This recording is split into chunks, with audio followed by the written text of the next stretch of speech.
بات کرتے ہیں اسی حوالے سے. ہمارے ساتھ موجود ہیں adviser anti corruption to chief minister Punjab brigadier Musaddiq Abbasi, اور ہمارا ساتھ دے رہے ہیں ہمارے اسپیشل کورسپونڈنٹ شاکر محمود. آپ دونوں کا بہت بہت شکریہ.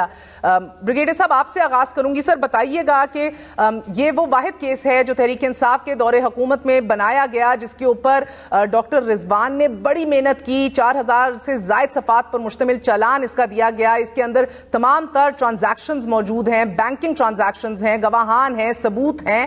آج کی بریت آپ کو آپ کے نزدیک شاکنگ ہے یا یہ آپ ایکسپیکٹ کر رہے تھے؟ بسم اللہ الرحمن الرحیم. جب ملزم اپنے جرم کا خود قاضی بن جائے تو ان مقدمات کا فیصلہ ایسے ہی ہوتا ہے. اگر آپ دیکھیں تو پراسیکیوٹرز جو ہیں وہ لا منسٹری نے اپائنٹ کیے تھے اور وہ حکومت وقت کے آدمی تھے, اور ڈیفنس لائر بھی انہی کے تھے. اور شروع ہی سے اگر آپ ان کے بیانات اور کورٹ کی ریڈنگز کو دیکھیں تو وہاں پہ ڈیفنس لائر نے ایک آبجیکشن ریز کیا تھا کہ حمزہ شریف اور شہباز شریف کے ایڈریسز اور ولدیت صحیح نہیں ہے. اس پہ پراسیکیوٹر نے ایکسیپٹ کیا تھا غلطی کو اور کہا تھا کہ میں اس کے اندر سپلیمنٹری ریفرنس جمع کرواؤں گا. تو اس ریفرنس کو, جو اوریجنل ریفرنس جو ڈاکٹر رضوان نے بنایا تھا, اس کو وڈرا کیا گیا اور اس کی جگہ سپلیمنٹری ریفرنس ڈال دیا گیا. ہمیں وہیں سے خبر پتہ چل گیا تھا کہ اس کیس کو رجیم چینج کے ساتھ کیس کو بھی چینج کرنا اور بگاڑنا انہوں نے شروع کر دیا تھا. جب پراسیکیوٹر اور ڈیفنس دونوں مل جائیں تو پھر کیس کا انجام ایسے ہی ہوتا ہے.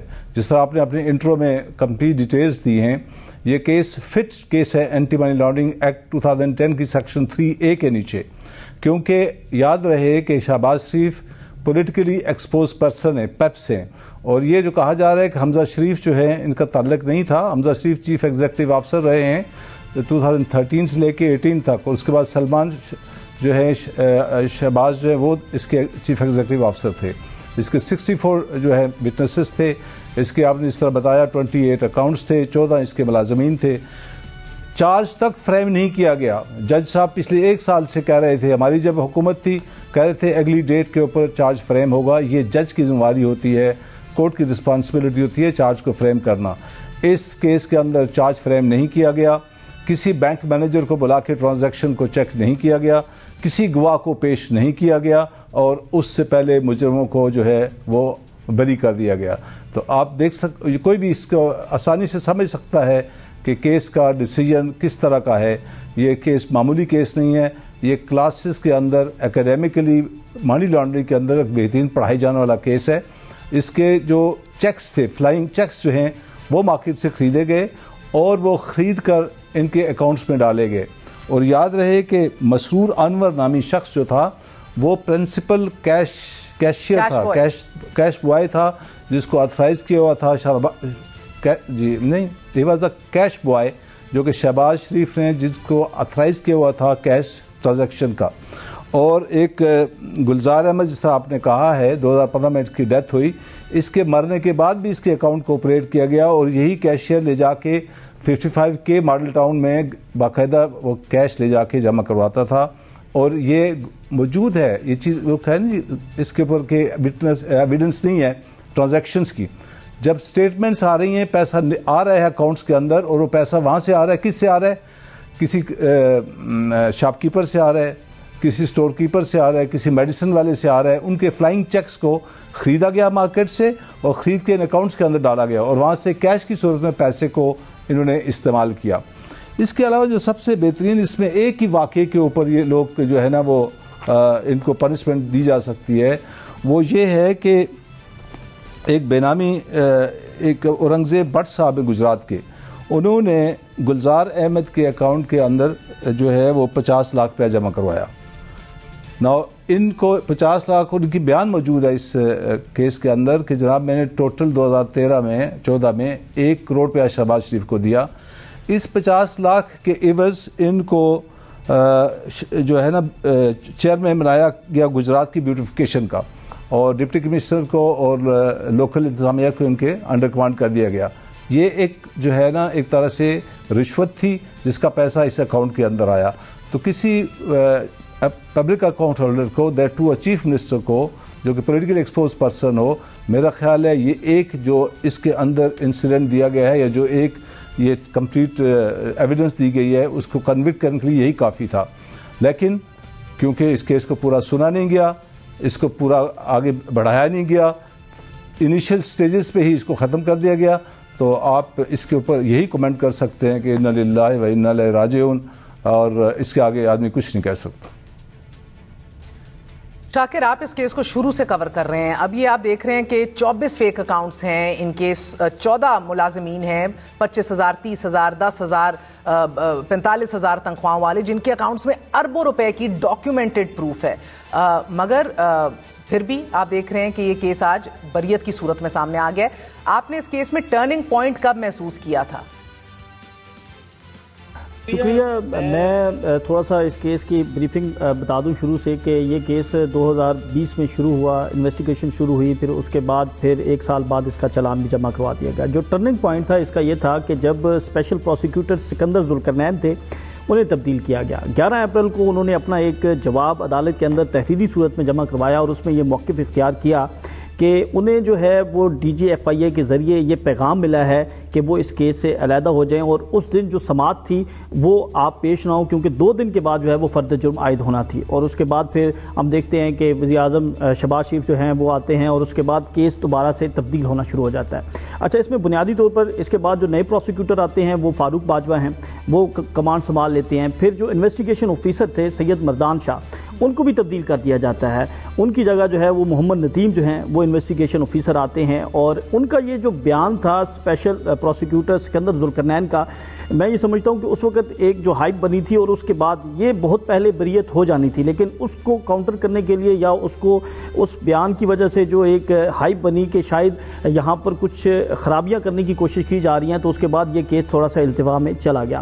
اچھا، بنیادی طور پر اس کیس میں جو 16 ارب کے جو دستاویزاتی ثبوت جو دیے گئے ہیں وہ اس سے نہ تو پروسیکیوشن نے انکار کیا اور نہ ہی شہباز شریف کے جو وکیل تھے انہوں نے بھی نہیں انکار کیا. وہ یہ مانتے ہیں کہ 16 ارب روپیہ جو ٹرن اوور ظاہر کیا گیا ہے ایف آئی اے کی جانب سے، جو ڈاکومنٹیشن دی گئی ہے وہ ساری درست ہے. لیکن وہ یہ کہتے ہیں کہ شہباز شریف اور حمزہ شہباز کا براہ راست اس سے تعلق نہیں ہے، جبکہ ایف آئی اے یہ موقف اختیار کرتا تھا کہ شہباز شریف اور حمزہ شہباز جو ہیں وہ اس کے بینیفیشل اونر ہیں، اور جتنے بھی ملازمین ہیں یہ سارے رمضان شوگر مل کے ہیں. ان کے پاس ملازمین تھے اور ان کے نام پر اکاؤنٹس کھولے گئے اور بلینز کی رقوم جو ہے وہ ان کے اکاؤنٹس میں ان کے ٹرن اوور جو ہے وہ رہا. جہاں پر جو گلزار احمد کی بریگیڈیئر صاحب بات کر رہے تھے تو یہ وہ ڈاکومنٹ ہے جس کے اندر بتایا گیا ہے کہ کون کون سی رقوم جو ہیں یہ اکاؤنٹ میں جمع ہوئی. اب یہ جو نیکسس ہے یہ بنتا ہے، یہ اکاؤنٹ جو ہیں وہ پہلے جاتی ہیں گلزار احمد کے اکاؤنٹ میں اور اس کے بعد پھر یہ رقوم جو ہیں وہ ٹرانسفر ہوتی ہیں، اور اس کے اوپر یہ سٹیٹمنٹ موجود ہے.